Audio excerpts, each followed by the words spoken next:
when we talked about when beings come in today, and we welcomed your new little grandson and Yes. your new son, and then I wonder about when beings go out, and why so many of them kind of get stuck and seem to really need that. And can we, is that something that would be, I was reading your books this week, and I think it was in Ecstasy is a New Frequency, Yes. that you talked about creating an avenue of light and moving Yes. the beings that are stuck Yes. into the light, so that we can stop this kind of buildup of the astral dimension that's bleeding into our dimension. Exactly. It's actually suffocating the astral energies of the earth itself. And why do they get stuck? Because there is nothing that has pricked open their consciousness enough to be able to let go of all of their attachments and their addictions and their identity as a human and return to the source of light. And so they hold that. And this is why all religions, and they have done it wisely, I say whether it's 5 days or 7 days or whatever it is, that the spirit sits with the body. The soul exits instantly, but the spirit sits with the body. And so there has to be this transition, because we live in time and space. The astral really isn't in time and space, but the spirit will linger in that shadow land before it detaches. And it actually detaches almost like stratification, typically. Since I have had all of these death experiences, I have viewed personally, and I have worked with people who have gone into the very stratification of astral energies. And sometimes they go into areas, commonly they go into areas where there are other spirits, which are usually teenage, we would see them as teenagers, of course, they're complete souls, who literally help people in that transition. So that the burdens of the human existence and the human consciousness, the limitation of that 8 to 10% of their brain they've been using, fall away, so that they can handle, so that they move into the light comes. So it's a process. It's a process that occurs. When people die in shock, or they kill themselves, or any of those things, then they need help on both sides. In the physical side, where we hold through our organizational system of the brain, and the brain within each cell, which is the threshold, and those that are in the astral on the other side of the veil, to facilitate that person or those beings who meet untimely deaths, whatever way they are, to actually be able to assimilate again the light and return to their source. So it's just transitions that occur there. That's why they get stuck.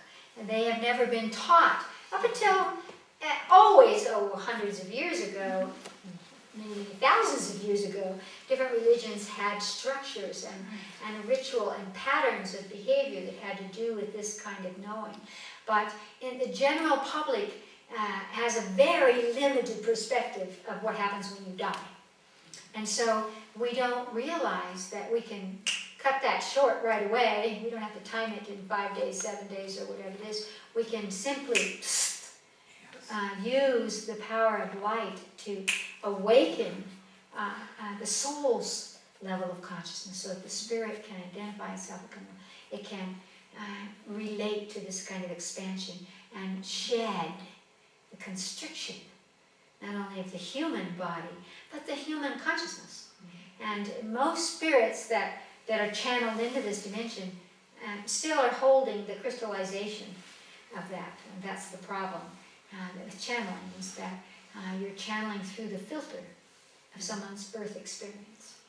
So we really want to be able to use light technologies, the technology of consciousness, to facilitate that. When you do that, especially if it's someone that you know, you're not only helping them to release, but you're releasing your karma with them. And that can occur not only with somebody that you know, maybe in your family or a friend, but it can occur with whole soul groups. For example, in an earthquake, 1,000 people die, a tsunami, 50,000 people die, whatever that is. we're related to them, just as I was talking about in the beginning of meditation today, that we are all related to each being that comes in. It chooses its mother and father, it chooses their friends, their family, their associates, their commonality of consciousness. And so we have that psychic ethereal thread to all beings. Therefore we have not only the possibility but the responsibility of using our consciousness to support the highest potential, the highest possibility, the highest gift of any occurrence. So those that have left their body can be facilitated into the light, where they are then, it's as if we lift up and there's a consciousness that comes down and takes up. Well, I've seen it many times. Yes. And yes, it's a wonderful thing. But what I loved what you said about it was, you said, with a flicker of my intention, which I think most people think that it has to be something that is an intense focus, but no, it isn't, is it? It's a flicker. It's a flicker.